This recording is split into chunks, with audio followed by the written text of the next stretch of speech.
Good morning. Thanks very much for the question. That involves a PM visit where a few stressful developments on the ground take place, and it is my job to help prioritize, triage, resolve the situation. So very similar to situations that many of us on the ground who have worked at missions have faced. But nevertheless, always stressful.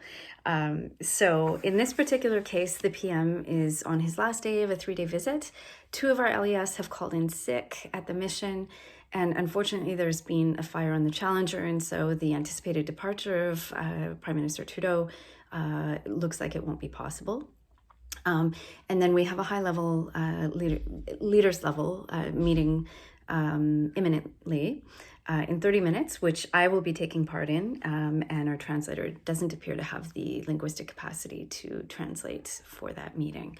So a couple things that I just want to lay out right at the beginning that are assumptions I'm making in my response that will help frame and contextualize some of what I'm about to say. So I'm assuming that I am the point of contact on this visit. Typically missions will stand up a visit team, and the way this is framed, it indicates that I would be the head of that, and I'll be answering accordingly. And I'm assuming that the mission is medium-sized, so that we have a certain number of resources available to us on the ground that will, of course, help us in addressing and resolving the situation. So in terms of the challenges, there are a couple categories that I would identify here as challenges in areas where there would be risk. So logistics is one. Obviously, the plane is an issue for us getting the principal out of the country of accreditation as planned. There will be delays, and those will require attention by the embassy team. There's a capacity issue, both with the translator, mismatch of skill set and who they've sent to us, what we require of them, and also I would say capacity issue with the LES not showing up, although it isn't exactly clear how that might impact what we need to deliver. And then there's the substantive challenge of the meeting itself. We want to make sure that the leader level meeting is productive and that we're able to advance the conversations and priorities that we've identified in advance. And being able to communicate effectively is an important element in being able to do that. And then I would say around challenges and risks at this particular moment in trying to resolve the situation, it's not front of mind, but we do always need to keep the communication side of things in mind for follow-up a little bit later in the day, just to make sure that issues management is structured in the way that we would want to, so that we're supporting both the Canadian narrative as well as that of our leader. So in terms of how to address this. So typically we would have a visit team, as I mentioned earlier, stood up, and we'd have a clear structure in terms of who's handling which elements of the visit. And that would all roll up to me as the coordinator. Of course, our head of mission ultimately is responsible for everything. So the no surprises approach is something that I typically take. And so upon finding out kind of where we're at, not to be alarmist, but to make sure that there are no things coming at the ambassador for which he or she is not prepared.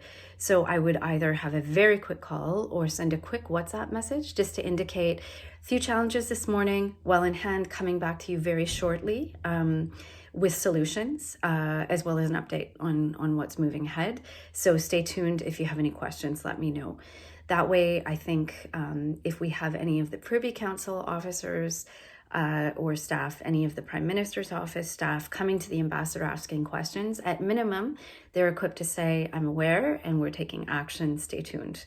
In the meantime, it's my job to help take action and put things in place to resolve this situation. So it's clear that I really need to focus on mobilizing people. I need to delegate, I need to triage, and above all, during what would no doubt be a really stressful time, I need to remain very calm and respectful. That sets the tone for how the team will treat itself. And above all, people are first. We need to make sure that values-based approach in how we're managing these situations is always front. So it's very clear that my particular focus and where my energy will need to be invested is the PM's meeting, because I will be with him in 30 minutes for the meeting that's taking place. So this isn't something where each issue can be handled by one person. We have a visit team in place. That's for a reason. And that's also because we require different skill sets. So what I am going to do immediately in diving into this is reach out to a handful of people to try and resolve this situation. So first of all, in terms of the sick LES, we need to be very, very clear on who it is and what their responsibilities are. Which tasks are they typically going to be completing? If they're essential tasks with regard to the visit, then we absolutely need to find Plan B candidates, and we're going to need to delegate. So quick look at resources available. I'm going to go to my visit team org chart and figure out who in the mission would be responsible for officers that could step in and help. The MCO is likely a great resource in this regard, but we may have other people at the mission identified there. And so we would put a few options in place, and then I would ask that individual to help me reach out to them and provide clarity on what we would be needing. If it turns out that the LES are not urgent for the visit itself, then this is something that for the moment wouldn't impact our actions, but would need to be followed up with later in terms of why they weren't showing up at this critical moment. As far as the challenger, we would have a relatively large team coming in as part of the PM's delegation. So we would want to talk to our protocol people. We would want to talk to PCO. He would have logistics, he being the Prime Minister, as part of his PMO team, as well as PCO. He'd have RCMP. So we'd be talking to them to find out what actions they're taking in terms of possibly sending another plane, if they're looking at repairs. We would have the local contacts in order to arrange some of what would need to happen on the side of repairs, airport clearances, any sort of paperwork along those lines, as well as additional reservations at the hotel, other potential programming on the ground that might be required.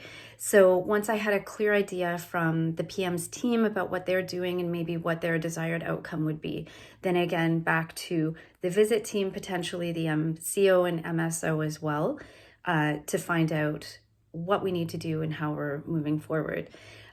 During this, there would be iterative contact with the head of mission again to just make sure that that person is in the loop, and to the extent that they're relevant to any of these conversations, of course, they would be integrated in. So both of these things happen really urgently to make sure that that's happening so that I can move forward with the PM's meeting. The one thing that I would be doing in advance of the PM's meeting, and my direct accountability, would be thinking about what are our options for translation, because communication will be critical here.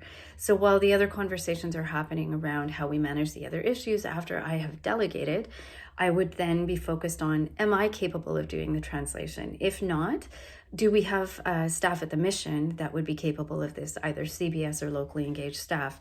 If not, does the company who has sent this translator have the ability to send someone else within the time frame? And certainly there may be other missions on the ground having meetings. This could be a multilateral meeting. If so, I would certainly be looking at my contact network within other diplomatic missions and partners on the ground to find out if they have a translator that maybe we could borrow in a pinch to help us with this meeting. We would need to obviously keep in mind security concerns around who that person is that's sitting in the meeting. But one way or another, we would find a solution so that we're able to move ahead that leader level meeting. So after that leader level meeting happens, then I would come out. We would typically be doing a readout that's generally led by PCO officers, analysts on the ground. I would feed into that.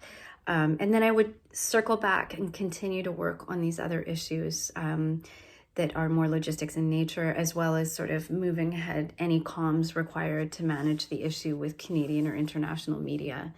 And there is always a solution to be found. In these situations, it's more about dealing with the urgent and priority, time-sensitive things first, and then working your way through the list, drawing upon all of the resources available and communicating very clearly along the way to ensure that people are in the loop and they're able to contribute where appropriate. Thank you.